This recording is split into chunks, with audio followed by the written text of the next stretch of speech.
Think globally, farm locally. Welcome to Backyard Farming. Hello ka-backyard, update po tayo sa ating bagong dating na quail. So 1 week na po sila. Ang kinain nila ay 1,000, Integra 1,000 pa rin, no? But ngayon second week, may mix na sila na Integra 2,000.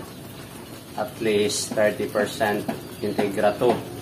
So meron na pong nag-egg sa kanila dito sa second layer sa gitna. So kahapon merong dalawa pero maliit pa, no? Ngayon meron na namang dalawa. Kunin natin, pakita ko sa inyo ka-backyard nila. So for first week after natin na-receive, may nag-egg na sa kanila. So meron ng 4. Hindi ganon kalaki, medyo maliit pa. Kasi supposedly 45 days old sila, mangingitlog na talaga yung full blown nilang egg. But after 1 week, meron na palang mag-i-egg, so unexpected. So makikita ko, mag-update na naman ako, pakita ko sa inyo compilation ito na video na ng kanilang egg production. So 1 week, meron ng 4 Integra 1,000. Ngayong second week, may halo ng Integra 2. And then third week, meron ng introduce na ako ng Quail EX. So pakita natin sa inyo, pakita ko sa inyo kung yung mga progress ng kanilang egg production. So that's it ka-backyard. See you in the next video. Ito na po ka-backyard, no? Nag-update po kami sa egg production ng ating bagong dating na pugo. So after 2 weeks po, meron na po silang egg. So 39 days na po sila. So dito na sila sa kanilang time ng pangingitlog. Nag-i-egg na sila, and then yung egg nila is sakto na for market, no? So that's it. I will update you again about sa egg production after a few weeks para makita natin yung percentage nila po. Okay ka-backyard, good morning. Update tayo sa ating quail egg production po. So 3 weeks na po tayo, no? So sa 3 weeks po, ito na po yung egg nila. 3 weeks po kahapon. So meron tayong 53. So yung egg nakuha natin 40 sa taas at 40 din sa baba. So at least for 3 weeks, andun na sila sa 80% sa kanilang production of egg. So kasi ang edad nila, no, bumili tayo ng 25 days old, hindi po RTL yon, hindi pa sila nangingitlog. So ngayon is 46 days old na sila. Ito na yung laying eggs nila na season, no? 40 to 45 dyan na po sila nangingitlog. So ngayon after 3 weeks, nasa 80% na po tayo. So good po mga ka-backyard. I will update you in the next 4 week, hoping na 90% po makukuha natin or even 95% po. So that's it ka-backyard, and see you sa next update. Okay ka-backyard, pakita ko sa inyo yung 4th week po ng egg production ng ating quail. So ilang percentage na po ba ang egg nila? So tingnan po natin, ano, count ko dito, meron na silang actually namatayan tayo ng isa. Hindi natin napansin, no, na inaaway na pala. So namatay siya, no.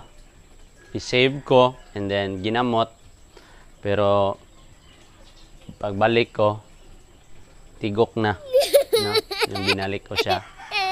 So hindi pala pwede ganon kung meron pang kunting sugat. So count natin yung egg. 2, 4, 6, 8, 10, 40, 42, 44, 46. So 46 po sa taas, minus 2 ito na babae. Namatay ang isa binilipat ko dito sa baba.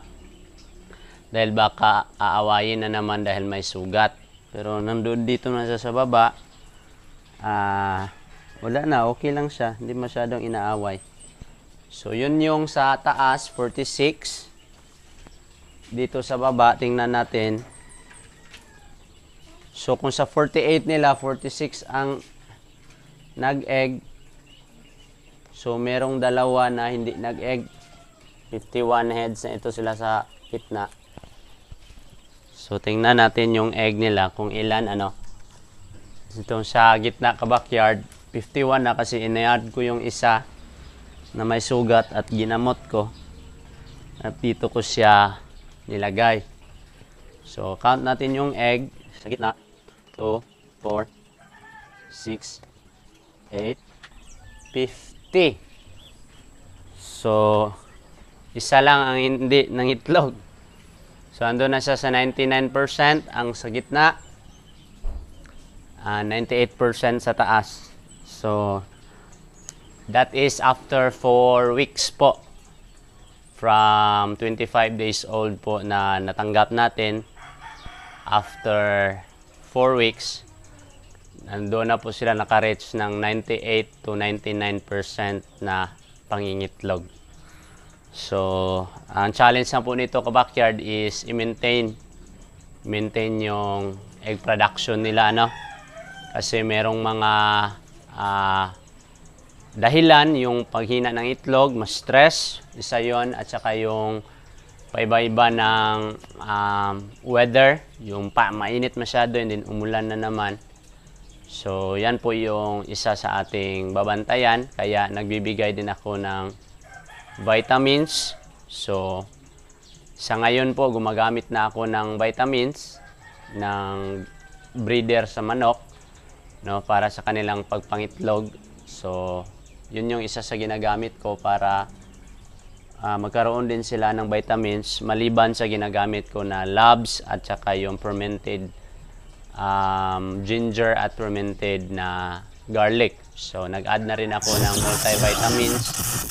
Not every day, at least twice a week, or twice a week makakapagbigay tayo ng vitamins sa kanila. So, that's it, ka-backyard. Ito na po yung quail eggs nila.